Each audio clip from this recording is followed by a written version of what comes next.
1912 and 1913 were frustrating years for Austrian ambitions in the Balkans. Not one, but two Balkan wars redrew the map of the peninsula with minimal input from Austria. And it left Serbia, Russia's best ally and Austria's worst nightmare, more powerful than ever. And on top of all that, multiple scandals at the highest levels in Vienna made everyone wonder, who is in charge around here? Is anyone in charge around here? It's small wonder that in 1913, a Viennese newspaper editorial, drawing upon a Yiddish word that means something like pathetic loser, declared that Austria, the nation that was once the continent's most formidable land power, was now the Schlemiel of Europe. Welcome to the history of the 20th century.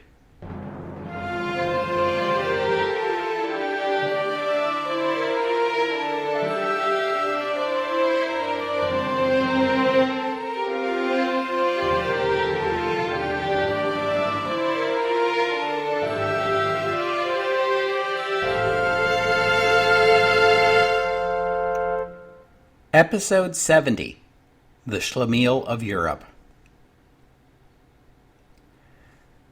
Last week, we followed the story of the 1912 War in the Balkans. As you may recall, the European part of the Ottoman Empire was attacked at once by the four states of the Balkan League: Montenegro, Serbia, Bulgaria, and Greece. The Ottomans were losing ground on all fronts, and the Bulgarians had even gotten tantalizingly close to Constantinople, but not quite close enough for Tsar Ferdinand to be able to pull his Byzantine emperor get-up out of the closet just yet. And if the Turks don't have enough headaches already, well, the Albanians are rising up and demanding independence too. The great powers have been caught flat-footed. The Russians aren't happy at the thought of Bulgaria controlling the all-important straits between the Black Sea and the Mediterranean. The Austrians actually mobilized their army over the prospect of Serbia getting an Adriatic seacoast and becoming yet another naval rival to Austria. An armistice was agreed to in December, and the Balkan states and the great powers have accepted an invitation from the British Foreign Secretary, Sir Edward Grey, to a conference in London to work all this out. Because this is how things are done in the concert of Europe. As the conference was getting started, a scandal erupted in Vienna when newspapers made public the Austrian military's secret Plan U. The Austrians had a Plan B for war in the Balkans, and a Plan R for war with Russia, and a Plan I for a war with Italy. But now it became public that the military had also drafted a Plan U. U as in Ungarn, the German name for Hungary.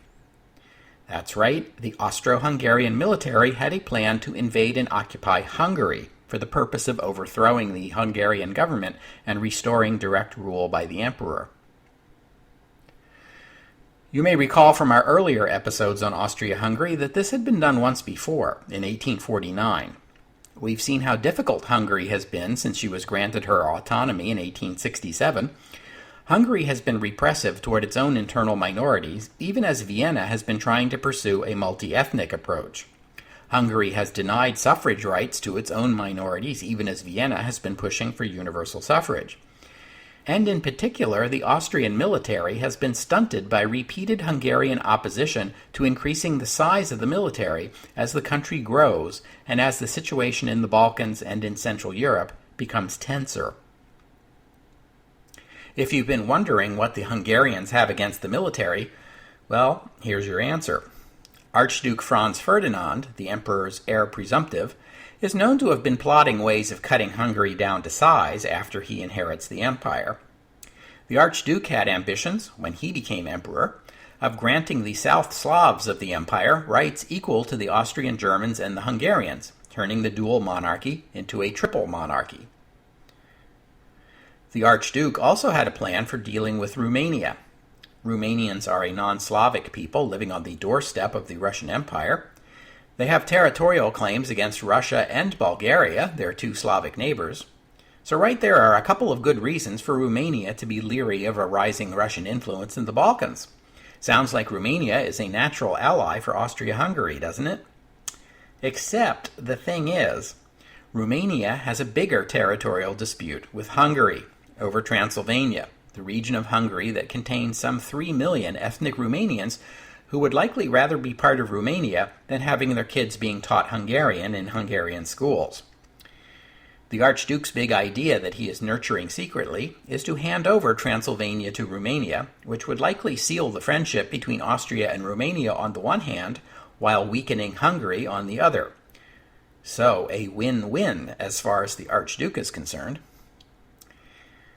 But anyway, when Plan U was exposed, this news created a scandal. The chief of staff had to resign, which cleared the way for the return of Konrad, the Austrian military chief who so far is best known in this podcast for basically lobbying for Austria to go to war with either Serbia or Italy for something like 4 years now.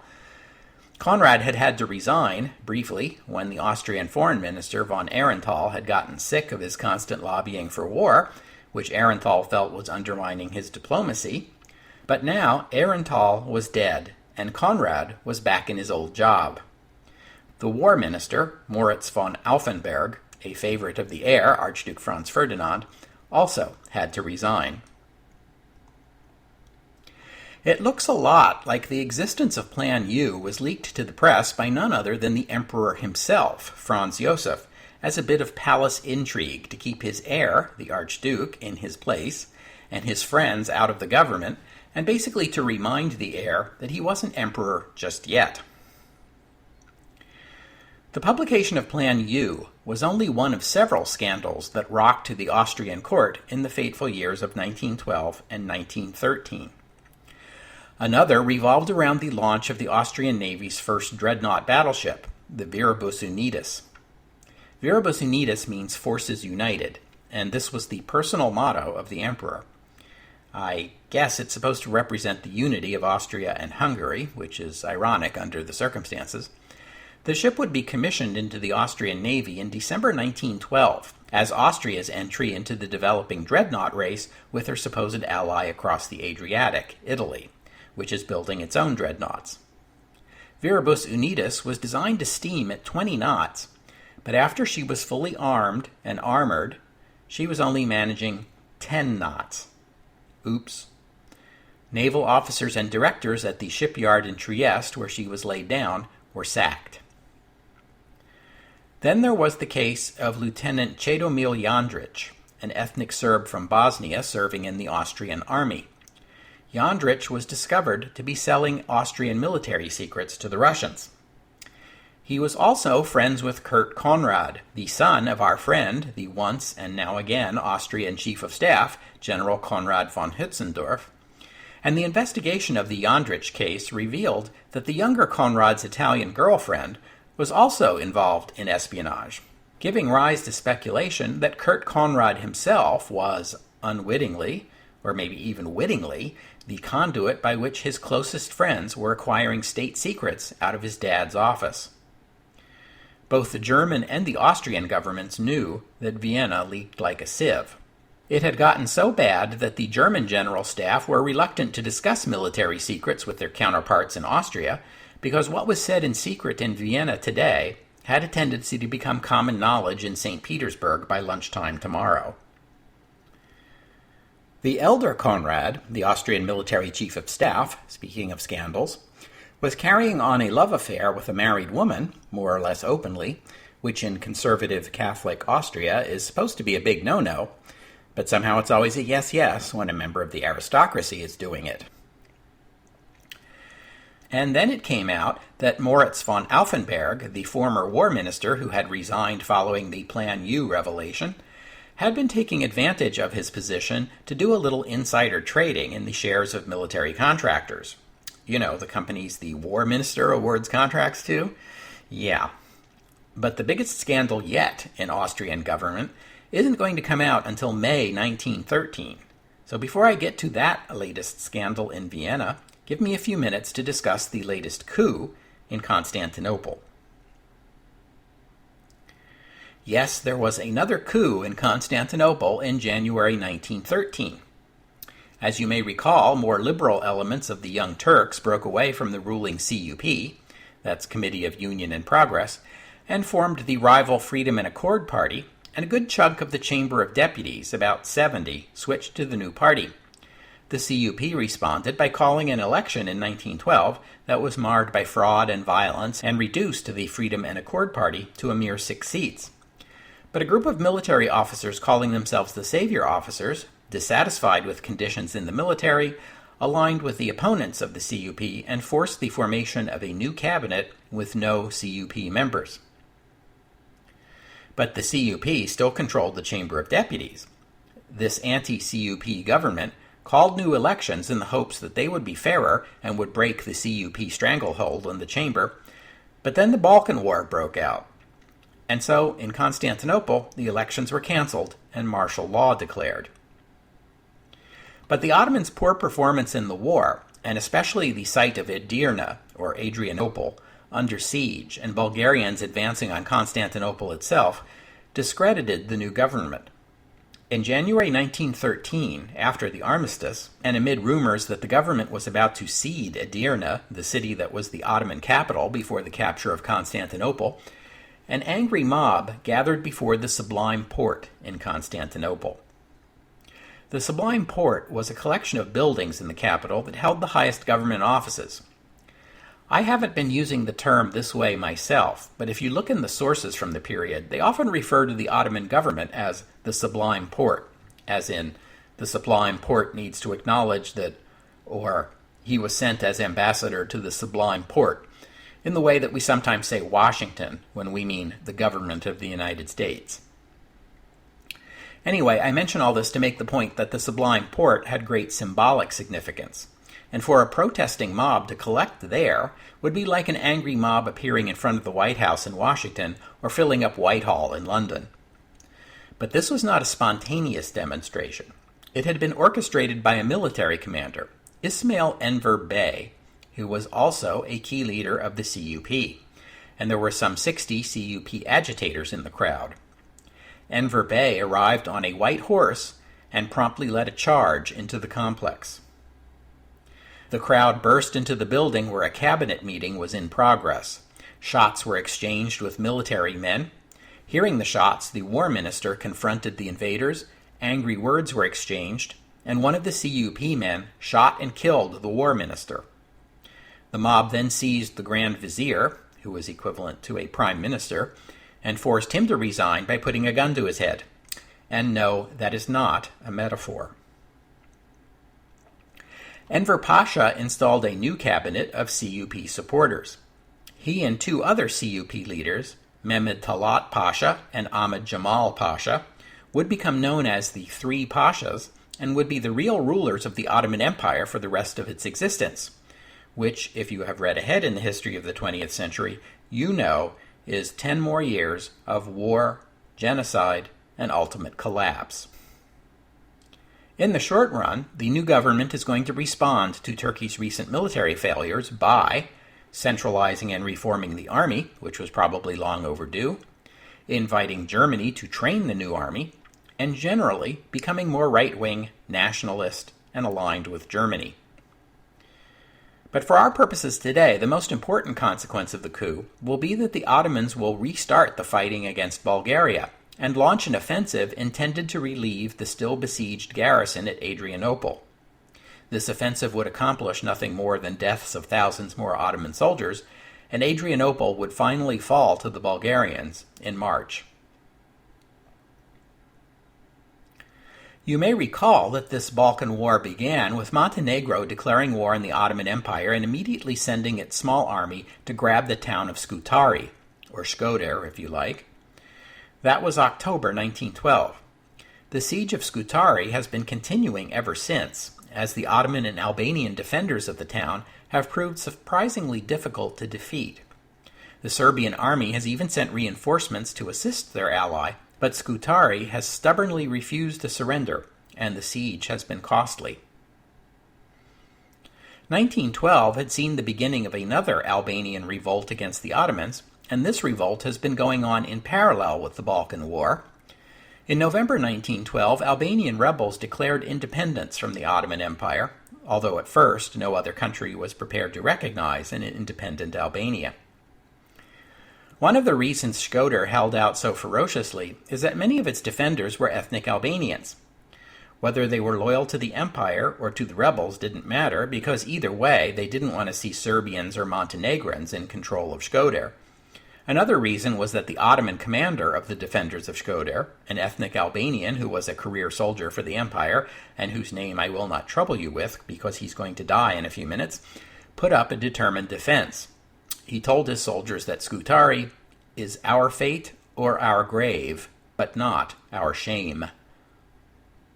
It would prove to be his grave.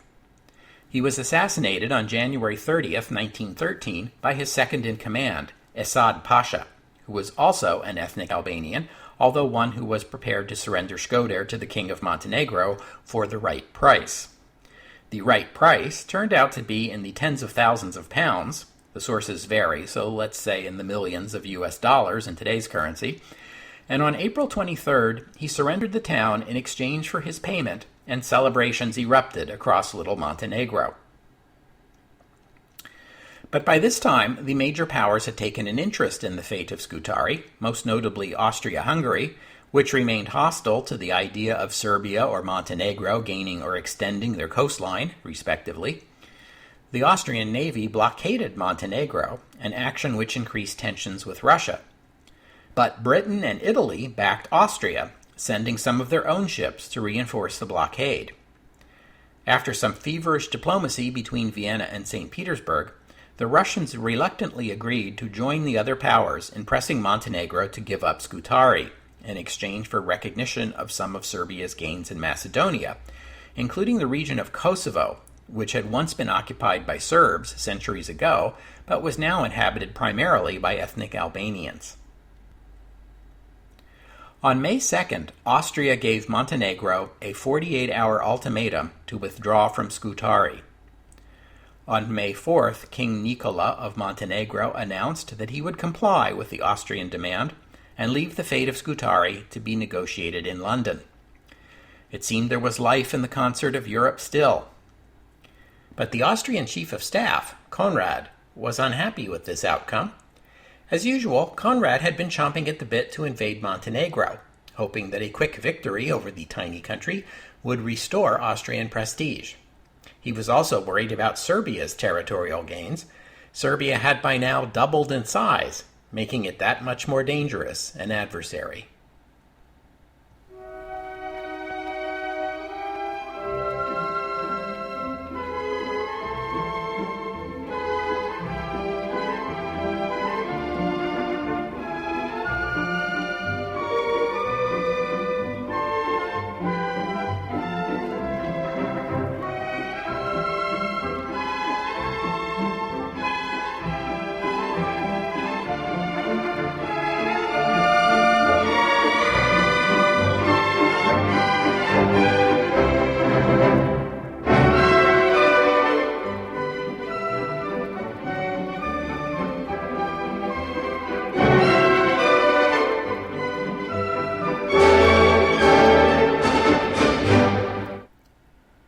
On May 30th, after months of long deliberations, the conferees signed the Treaty of London, which brought the war in the Balkans to an end.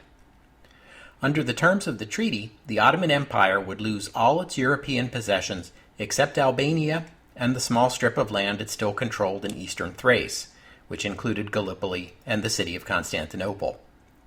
Albania was to become an autonomous self-governing province under Ottoman sovereignty, like the deal Bulgaria had before it claimed full independence back in 1908. The rest of Macedonia would be divided among the members of the Balkan League. Ah, but here's the rub. Where do you draw the boundaries? With regard to the old Sanjak of Novi Pazar, remember the Sanjak of Novi Pazar? Good times. Well, that was divided between Montenegro and Serbia. That's pretty obvious. Those two nations finally get a common border. As for Albania, both Austria and Italy were adamant at the conference that there be an Albania between Montenegro and Greece. Neither country wanted Serbia to get a port on the Adriatic, because both of them feared it would simply become a Russian naval base. You might also recall that hardcore Italian irredentists regard the eastern shores of the Adriatic as territory properly part of Italy. The Albanians and the Dalmatians are descended from the very peoples who lived under Roman rule for centuries, back in the good old days, and as far as Italian nationalists were concerned, an Albanian state was a first step toward bringing those people back under Roman rule. But it's hard to draw ethnic lines in Macedonia. The different ethnic groups who live there are thoroughly intermingled. So where should the borders of this Albanian state be? Lacking demographic markers, the representatives of the great powers in London studied detailed maps of the region and drew the border based on factors such as the terrain, rivers and roads, and places where it seemed communities were naturally connected or naturally divided. It goes without saying that the people making these decisions had never visited any of the towns whose fates they were now deciding, and had no first-hand knowledge of the peoples or the places. Scutari, incidentally, ended up inside Albania, but only after some moments of tension that involved partial army mobilizations in Austria and Russia. Albanians have, ever since, resented the border they were given, as it left some 40% of the ethnic Albanian people in the Balkans outside of Albania, especially in Kosovo, a region now under Serbian occupation. At the same time, ethnic Greeks in southern Albania revolted because they wanted their region to be part of Greece. Trying to define the borders of Albania proved harrowing enough. Trying to divvy up the rest of Ottoman Macedonia between Serbia and Greece and Bulgaria was just too much. The great powers were content to allow those three nations to hold the territory they'd occupied during the war and let them sort it out among themselves. Which they would, in the soon-to-break-out Second Balkan War. But before we get to that story, I promised you one more Austrian scandal, and now is a good time to take a look at it, because this story broke publicly in May 1913, right in the middle of the final negotiations to end the First Balkan War, although the story begins much sooner than that. The story begins, in fact, in April, in Berlin, just about the same time that Vienna is preparing its ultimatum to Montenegro to get the hell out of Scutari. 2 bulky envelopes had been mailed from Berlin to Vienna, addressed to one Nikon Nizetas, General Delivery, Vienna. I suppose I should explain, for the benefit of you young people, that General Delivery means the Vienna post office is supposed to just hold on to the letters until Herr Nizetas comes in to pick them up. But he never showed, and so the Vienna post office eventually sent the envelopes back to Berlin. So German intelligence officers got curious and steamed the envelopes open. Inside was a total of 6,000 Austrian crowns in cash, about 30,000 US dollars in today's money. The envelopes were traced back to 2 addresses, one in Paris, the other in Geneva, both of them known to German intelligence to be used by Russian spies. Jandrich had already been exposed by this time, so this evidence implied there was yet another well-placed Russian agent in Vienna. Who might it be? The Germans turned the matter over to Austrian counterintelligence. From 1907 to 1912, the head of the counterintelligence office of the Austrian military had been Colonel Alfred Radel, a career army officer from a poor family in Galicia, who was smart and able and had risen quickly through the ranks. In the 5 years he was in charge, he had improved and modernized Austrian counterintelligence, resulting in the identification of several Austrian soldiers who were selling military secrets to the Russians. Radel seemed a rare case of competence in the Austrian military. Rumor had it he was being considered for promotion to Chief of Intelligence. Anyway, the Counterintelligence Office now put its new and improved methods to work on capturing this newly detected spy. They resealed the envelopes and returned them to the Vienna post office. An electric button was installed under the counter at the general delivery window. This button was connected to wires that ran to a bell in a flat across the street, where 2 investigators were stationed on a round-the-clock vigil, waiting for Herr Nizetas to turn up. And they waited. And they waited. Colonel Radel, their boss, was transferred to a temporary post as Chief of Staff to the 8th Army Corps, headquartered in Prague. The wait went on. More weeks passed, and nothing happened, except 2 more letters addressed to Herr Nizetas turned up. These also proved to contain wads of cash. On Saturday, May 24th, 1913, at just before 6 o'clock in the evening, the bell finally rang. As luck would have it, at that particular moment, one of the investigators was having a cup of coffee in the cafe on the ground floor of the building, and the other one was in the men's room down the hall. They met up on their way back to the flat. When they reached the door and heard the bell ringing, they didn't even stop to unlock it. They turned around at once, ran down the stairs, and across the street to the post office.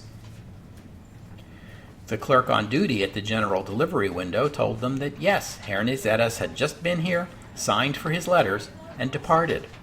If you hurry, you might catch him outside. The 2 investigators rushed out the door and onto the sidewalk, just in time to see a cab pull out into the street and disappear. One of the investigators managed to glimpse the license plate, A3313. But that didn't seem to be much use. They didn't have computers back then, and in the time it would take to look up that number, identify the driver, and track him down, well, that would take hours at least, maybe days. Ample time for Herr Nizetas, who was clearly not an amateur, to disappear, and that's even assuming the driver could remember where he'd dropped him off. So the investigators went back into the post office to question the clerk, but he was little help. The clerk remembered only a nondescript man with a nondescript gray hat pulled down so far that the brim covered most of his face. Average height, average build, spoke German with a typical Viennese accent. Nothing special about him at all. The 2 investigators trudged out of the post office, disheartened. A 6-week stakeout, and nothing to show for it. No doubt they were rehearsing in their minds how they intended to explain to their superiors that they had been entrusted with the most important active investigation in the counterintelligence office and had flubbed it. Colonel Radel will have their heads for this. But their luck is about to change. As they left the post office the second time, a cab pulled into the queue in front of the building. License number A3313. It was back. The pair rushed the driver, waving their badges and shouting questions. Your last hire. What did he look like? Where did you take him? Did he say anything? Oh yes, the gentleman in the gray hat. Well, he just picked up some mail in the post office. He had a penknife, which he used to open the envelopes while he was riding in my cab. Oh look, he left the sheath to the knife on my back seat. Where did I drop him off? At the Café Kaiserhof. The cabbie drove them to the Café Kaiserhof, which was about 3 blocks away. They confiscated the penknife sheath and went inside. But the maitre d' was insistent that no lone gentleman in a gray hat had entered the cafe recently. They went back outside and questioned the taxi drivers in the queue there. Yes, one of them remembered seeing a man with a gray hat get out of one cab and right back into another one. Pretty strange behavior now that you mention it. Yes, as a matter of fact, the driver did overhear the man give his destination, the Hotel Klomser. The concierge at the Hotel Klomser was unhelpful. There was no one registered at the hotel named Nizetas. No, not a guest either. Guests also have to give their names. All right then, who had come through the door in the last half hour? Well, let's see. There was Herr Kraus. There was Dr. Mautner and his wife. There was Colonel Radel. There were the ladies, Frau Schimpf and Frau... Wait a minute. Did you say Radel? As in Colonel Alfred Radel, the army officer? Yes, he always stays with us when he comes in from Prague. Was he in uniform? No, but he is always well dressed. How about a hat? Yes, he was wearing a gray hat. The investigators gave the concierge the penknife sheath and asked him to ask Colonel Radel if he'd lost it. Then they sat in a dark corner of the hotel lobby and waited. About an hour later, Colonel Radel came downstairs in his dress uniform, heading out to dinner. The concierge held up the sheath and asked the colonel if it was his. "Ah, yes," Radel said, and reached for the sheath. Then he froze as the realization dawned that he had just betrayed himself. An instant later, the two investigators pounced. Which brings us back to General Franz Josef Konrad von Hötzendorf, the Austrian military chief of staff. When we last met him, he was reeling from a scandal that raised questions as to whether his son was spying for the Russians, which was an unwelcome diversion from Konrad's usual pastime, urging the emperor to declare war on Italy or Serbia or Montenegro as circumstances warranted. Konrad was a widower, and as I said, he'd been carrying on a lengthy and scandalously public affair with a much younger married woman, Virginia von Reininghaus. Joseph and Ginny, as he called her, were having dinner together that night at the Grand Hotel when the chief of intelligence interrupted their date with the news that the former chief of counterintelligence had been revealed to be a Russian spy. Konrad issued orders, and just after midnight on Sunday the 25th, Alfred Radel exchanged a signed confession for a loaded revolver, which he used to kill himself. It was the honorable way out, according to the standards of the day. Of course, it also meant that a valuable Russian intelligence asset had been allowed the release of death before he could be fully interrogated, and much useful information on Russian intelligence methods was probably lost. Whether Konrad's motive really was honor or a desire to sweep the scandal under the rug as quietly as possible, I will leave to you to decide, but if his motive was the latter, it didn't work. In spite of the military's best efforts to keep a lid on the scandal, the full story hit the press in Vienna and Prague in a matter of days. You see, Alfred Radel was gay. Earlier in his career, back in 1901, he had spent some time in Russia as a military attaché. And during that time, he had gotten himself a little too attaché to certain members of the Russian military, if you know what I mean, and I think you do. Russian military intelligence soon found out about his little extracurricular activity and blackmailed him into selling them Austrian secrets. The smart way to handle an intelligence asset like Radel is with a carrot and stick approach. You reward him richly when he gives you what you want, and at the first sign of resistance, you remind him that you have the power to destroy his life. Had his homosexuality become known to the Austrian military, the very least he could expect would be the end of his military career and a one-way ticket back to poverty in Galicia, and more likely, a prison sentence. The Russians managed him brilliantly. They even gave up the names of other lesser Austrian soldiers working for them to Radel when he was chief of counterintelligence so that he could catch the spies, quote unquote, and thus burnish his reputation. It appears Radel sold the Russians Plan B and Plan R, the Austrian military plans for a war with Serbia and Russia. These mobilization plans are precise and intricate, down to which soldiers will ride which trains on which schedule, and they are not easy to change. Those of you who have read ahead in the history of the 20th century know that Austria will be at war with both Serbia and Russia 14 months from now, and that was probably not enough time to make extensive revisions to the plans. In other words, Radel may bear a large share of the responsibility for the disasters that will befall the Austrian army in the early days of the coming war. And this has to be ranked as one of the most catastrophic intelligence failures in history, or one of the biggest intelligence coups in history, depending on whose side you're on. But some of the blame has to go to Konrad and other high-ranking officers who failed to notice that this son of a poor family in Galicia, who was supposedly dependent on his army pay at a time when the Austrian military pay was the worst in Europe, was living a lavish lifestyle, with automobiles, fancy clothes, and the finest everything. When they searched his rooms in Prague, they found ample evidence of his high living. They also found expensive cosmetics and perfumes, women's clothing, whips, and some very interesting leather goods. It's hard to keep that sort of thing a secret, which is how the newspaper reporters found out. The result was a few early retirements among senior staff, But the only person who was actually prosecuted and punished over this intelligence disaster was a young ethnic Czech cavalry lieutenant named Stefan Hromodka, Alfred Radel's lover, and the chief beneficiary of his extravagant lifestyle.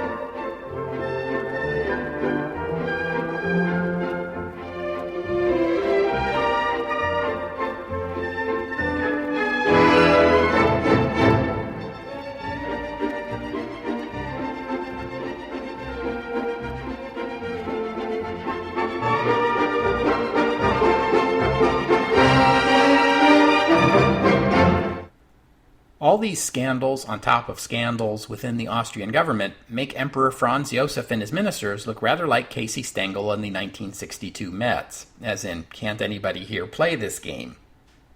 Add to that how 2 wars were fought in the Balkans and the map of Eastern Europe redrawn twice in 1 year with minimal input from Austria, even though she is right next door and is allegedly a great power, and you begin to understand why Austria would begin to look like the Schlemiel of Europe. One Hungarian newspaper summarized the affair this way: "The Radel affair cannot be seen as a private matter. Radel is not an individual, but a system. Whilst officers elsewhere are taught to love their homelands, lack of patriotism is held to be the greatest military virtue in this unfortunate monarchy. With us, military education culminates in all national feeling being driven out of our soldiers. In the Radel affair, this spirit has had its revenge. The Austrian and the Hungarian soldiers possess no fatherland. They only have a warlord." It was true enough. The Austro-Hungarian Empire was a state that had outlived its day, and the rising tides of nationalism that were binding some nations closer together were pulling the empire apart. We'll have to stop there for today. Thanks for listening, and I hope you'll join me next week on the history of the 20th century as the problems in the Balkans continue to multiply. The ink will still be wet on the Treaty of London when the Second Balkan War breaks out. Austria will once again prove impotent, and Europe takes one more step toward a general war. That's next week on the history of the 20th century. Oh, and one more thing. The official story was that both Radel's treason and his homosexuality, which would have been regarded as equally heinous at the time, resulted from his being a commoner and a Jew. What the army really needed, was the implication, was more good, upstanding Catholic aristocrats. You know, like Conrad, the man carrying on a public affair with a younger married woman, or like the emperor's little brother. Remember him from all the way back in episode 1. As for the accusation that Radel was a Jew, the sources conflict. Some say he actually was Jewish, others say he was from an ethnic German Catholic family, and that his being labeled Jewish after the scandal broke is simply an example of the Austrian anti-Semitism of the period. The latter seems more plausible to me, and it seems likely, if unfortunate, that early 20th century anti-Semitic propaganda lives on in the history books. But in the end, Radel's religious background isn't important. What's notable, from the perspective of history, is how, when his crimes were exposed, that was the explanation so many leapt to.